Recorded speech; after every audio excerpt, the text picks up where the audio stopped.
Hey y'all, it's your girl Ebony. What's going on, or what one? That's very important for this video. Today I am making fried chicken. Chicken fried steak. Chicken and dumplings.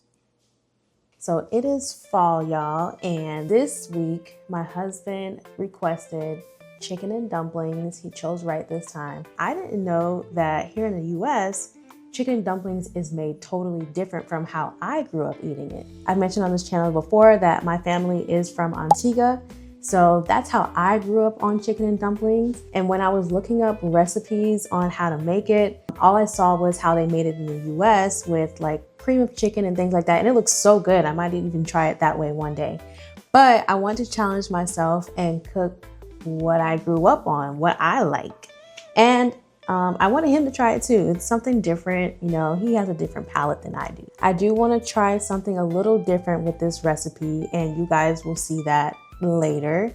So let's get into it. So I know that cleaning your chicken is very controversial. I don't know why, but I've always watched my mom clean her chicken before she cooked it. So that's what I'm gonna do. We never had any issues, and you always clean up after, right? So I clean the chicken with some water, some vinegar, and lemon. And then I ended up taking off the skin of the chicken. I was thinking about leaving it on, but I was like, okay, let me just go ahead and take it off. Once I was done cleaning the chicken, I just kept it simple, very simple with the seasoning.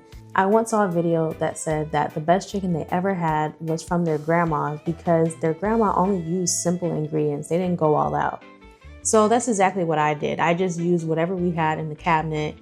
I used a generous amount of garlic salt and then some soul food seasoning. And then I just topped it off with some black pepper, y'all. I kind of just trusted that the chicken and the rest of the ingredients would bring the flavor that this recipe was needing. So this video is just a try and see. We are just going to try this recipe out. I will leave the original recipe down in the link below.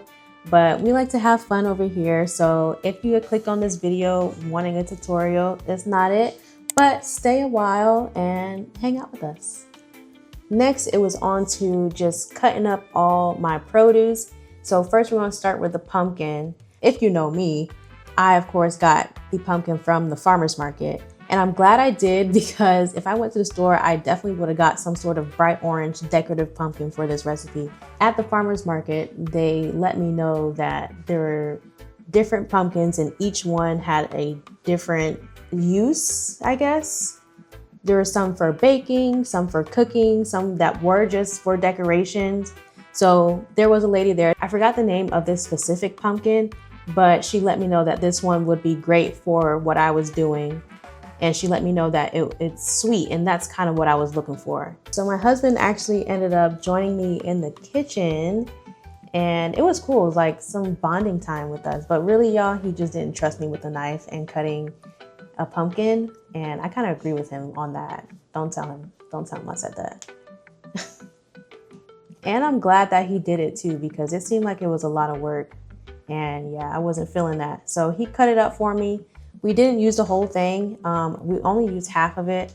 I ended up using the other half for breakfast. I pretty much ate pumpkin for the entire week. You guys take advantage of this pumpkin season that we're in. Pumpkin is so good. I added it to as like a side dish to my breakfast. I had eggs, pumpkin, and then like avocado toast. That pumpkin just added something that I needed, and I'm sure it's really good for you too. My husband also pointed out that you could use the inside, the pumpkin seeds, rinse them off and then drizzle them with some oil and then some seasoning, throw them in the oven and eat it as a snack. We've done that before. Pumpkin seeds are very good for you. I know they're good for like detoxing, getting all that stuff out of you. So I thought that was pretty cool. I'm teaching him things, y'all. I'm teaching him some things. So after the pumpkin, I ended up cutting the rest of my produce, which really was only celery.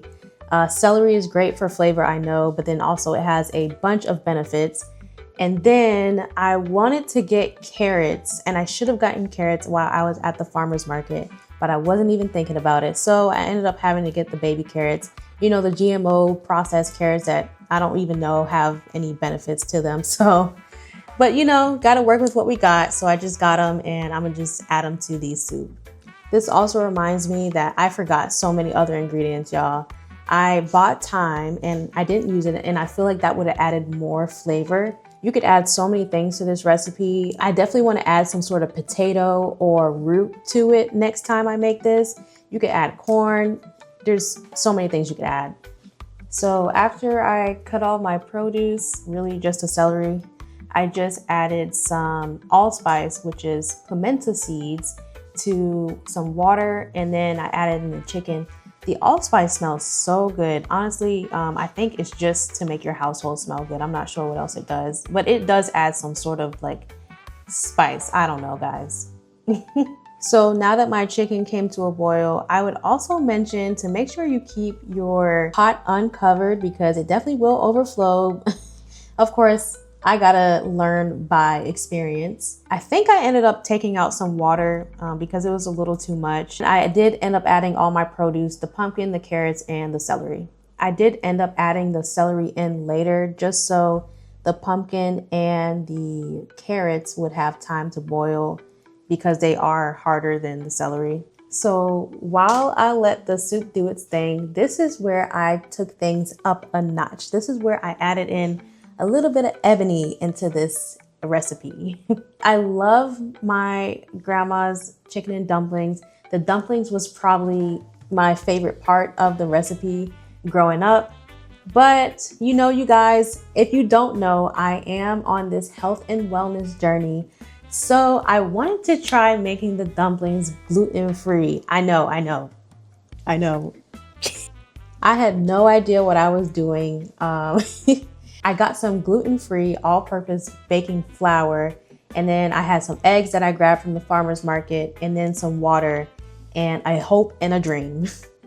I was so nervous doing this, guys. I wanted this to turn out great because, like I said, the dumplings was probably my favorite part about this recipe. So I really wanted to do well. No measurements, no nothing. I kind of just figured it out.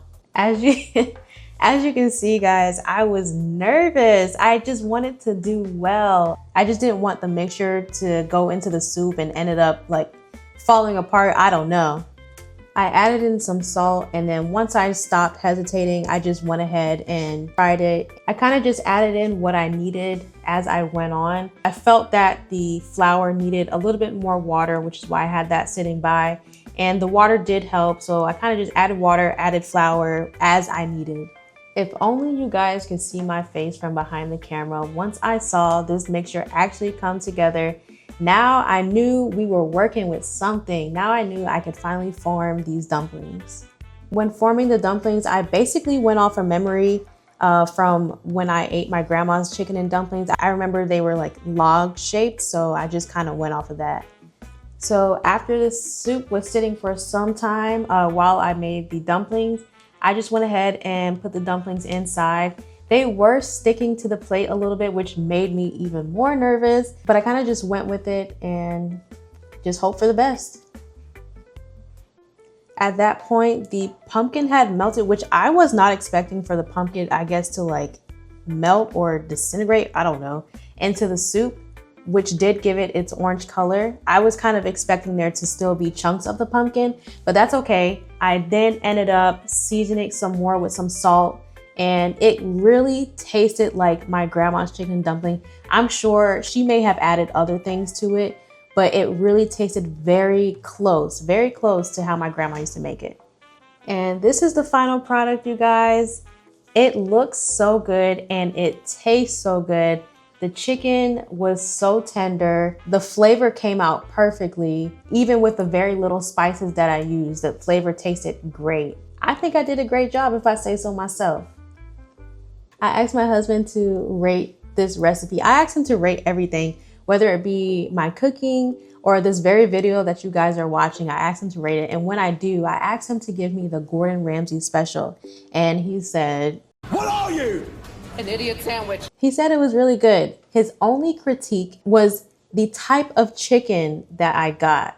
I specifically asked him at the grocery store, what kind of chicken would you like for me to put in this soup? And we settled on the drumsticks, which is what I'm used to, you know, sucking off the bone and sucking on the marrow and stuff like that. Next time he would prefer me to use like chicken breast so I can shred the chicken. I don't know. He has something against bones, something in his past, child. I don't know.